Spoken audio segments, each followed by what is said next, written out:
Voilà, bonjour les amis. Aujourd'hui, nous retrouvons l'évangile de Luc, cette fois-ci au chapitre 11, les versets 1 à 4, pour la découverte du Notre Père, selon Saint Luc. Il était un jour quelque part en prière, et quand il eut fini, un des disciples lui dit « Seigneur, apprends-nous à prier, comme Jean l'a appris à ses disciples. » Alors il leur dit « Voilà, quand vous priez, dites « Père ».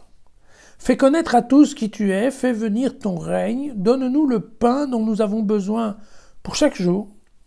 Pardonne-nous nos péchés, car nous-mêmes nous pardonnons à tous ceux qui ont des torts envers nous, et ne nous conduis pas dans la tentation. Voilà. Donc voilà, traduite dans un français à peu près courant, ce que Luc a retenu de la prière de Jésus. Alors, l'Église a retenu la version de Matthieu, qui est un peu plus longue, un peu plus ronde, un peu plus sophistiquée. Mais globalement, nous revenons à ces trois versets qui, comme vous le savez, sont à la fois la base de la prière individuelle du chrétien, mais aussi de la prière collective, puisque c'est une prière qu'on dit en général en Église. D'accord ? Donc ce sont probablement les trois versets les plus connus et les plus répétés de la chrétienté. Alors, c'est évident que ce sont trois versets qui ont généré des heures et des heures de travail auprès des spécialistes et des exégètes. Ça va de soi. Pourquoi ? Parce que ce sont des mots à qui on peut faire dire à peu près tout et n'importe quoi.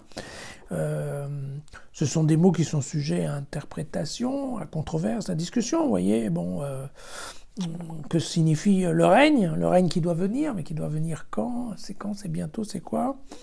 Le pain, c'est le pain matériel, c'est un pain spirituel, le pain de chaque jour, vous voyez. C'est le pain qui va nourrir l'esprit ou c'est le pain qui va nourrir l'estomac?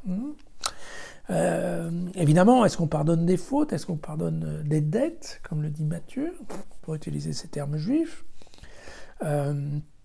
Et puis bien sûr, il y a cette histoire de tentation. Allons, est-ce que Dieu pourrait conduire à la tentation? Mon Dieu, quelle erreur. Alors, vous voyez que, globalement,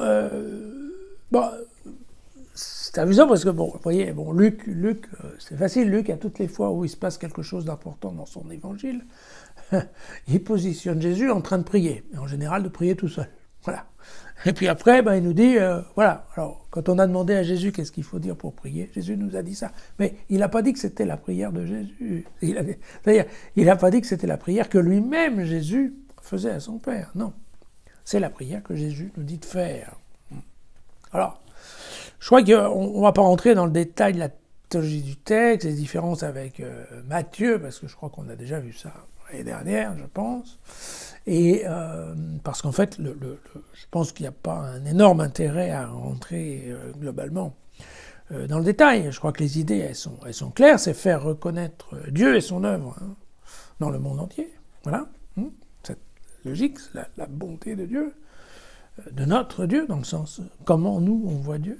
Voilà. Il y a bien entendu la question de faire en sorte que le bien l'emporte rapidement sur le mal, dans notre vie de tous les jours, que ça se fasse relativement vite, qu'on n'ait plus de problème, et puis bien entendu, il y a demander l'aide au Seigneur pour que nous-mêmes, nous ne soyons pas tentés, c'est-à-dire, ou surtout que nous soyons forts pour résister en fait à la tentation du mal. Voilà, globalement c'est ce qu'il y a, on peut mettre les mots qu'on veut à la fin c'est ça.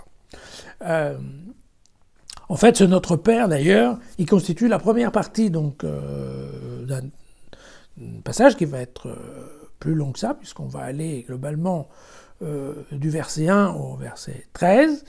Bon, aujourd'hui, on voit Notre Père, mais la prochaine fois, ou demain, ça va être l'histoire de l'ami insistant, celui qui tape à la porte, et puis, en fait, ça va être le passage sur l'invitation à la prière. Et donc, en fait, voilà, dans ce passage un peu plus long, ce que nous dit Luc, c'est oser prier. Voilà, oser prier. Mais le point qui me semble fondamental dans Notre Père, en fait, c'est le premier mot. Dites Père. Voilà, Père. En fait, c'est ça.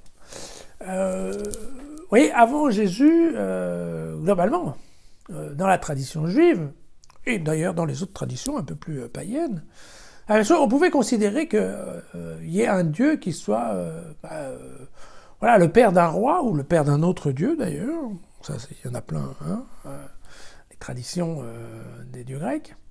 Mais bien entendu, les rois, ça a duré assez longtemps, même en France, hein, donc Dieu était le père du roi, père de la nation, voilà. Hein.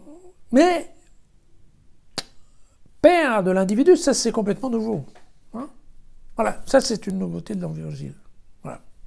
Par rapport aux Juifs. Les Juifs s'adressaient à Dieu, ils ne s'adressaient pas à Dieu en disant papa. Parce qu'en plus de ça, dans le terme grec utilisé, c'est Abba qui est petit papa, papa chéri. Ce qui veut dire une certaine intimité. Et bien entendu, la liberté de ton qui va avec l'intimité. Pourquoi c'est important? Parce que, vous savez, l'histoire de la prière, on pourrait faire... on pourrait écrire un livre là-dessus. Parce qu'il y a des passages de l'Évangile qui disent que ce n'est pas la peine de demander n'importe quoi à Dieu, parce que Dieu, il est complètement au courant de ce dont vous avez besoin. Ah oui, tout à fait comme un père affectueux et un père qui est proche de ses enfants, sait absolument de quoi les enfants ont besoin. Il n'y a pas besoin qu'il le demande, quoique, évidemment, ça aide. Mais on peut aussi parler à son père sans avoir quelque chose à lui demander. Hein? Bon, en tout cas, avec mes enfants, même, assez souvent, c'est ce qui se passe. Évidemment, une fois de temps en temps, il y a quelque chose qui vient avec. Mais quand on met ça de côté, bien entendu, on peut parler à son père sans être en train de le taper. Donc, ce que nous dit, je pense, Jésus, clairement, parce qu'on le retrouve à la fois chez Luc, globalement, et chez Matthieu, c'est vous devez comprendre la relation avec Dieu comme une relation avec votre Père. Et Jésus dit, ok, Dieu le Père, c'est mon Père, mais c'est aussi le vôtre. Et donc, mettez-vous dans cette relation, et à ce moment-là, votre prière, c'est-à-dire en fait votre communication avec lui, eh bien, elle est sur le pied d'un rapport père-fils. Avec, bien entendu, le respect que cela suppose, alors en tout cas à l'époque, enfin, globalement, c'est quelque chose de facile. Et j'insiste, beaucoup des membres de la communauté de Luc étaient d'anciens païens. Donc très honnêtement, eux, la prière, ils ne connaissent pas. Ça ne fait pas partie de leur activité principale. Et donc, il est important que Luc leur explique comment ça marche. Et que Luc leur donne aussi un peu une clé en disant, voilà, t'as qu'à t'adresser à Dieu comme si tu t'adressais à ton Père. Voilà, c'est facile. Ça rend Dieu beaucoup plus accessible. Donc vous voyez que Luc aussi, hein, c'est un écrivain, mais c'est un écrivain malin. C'est évident qu'il va faire en sorte de mettre son public à l'aise et effectivement d'être ainsi plus efficace dans sa manière de leur dire « osez prier ». Voilà. Osez me retrouver demain, les amis. À demain.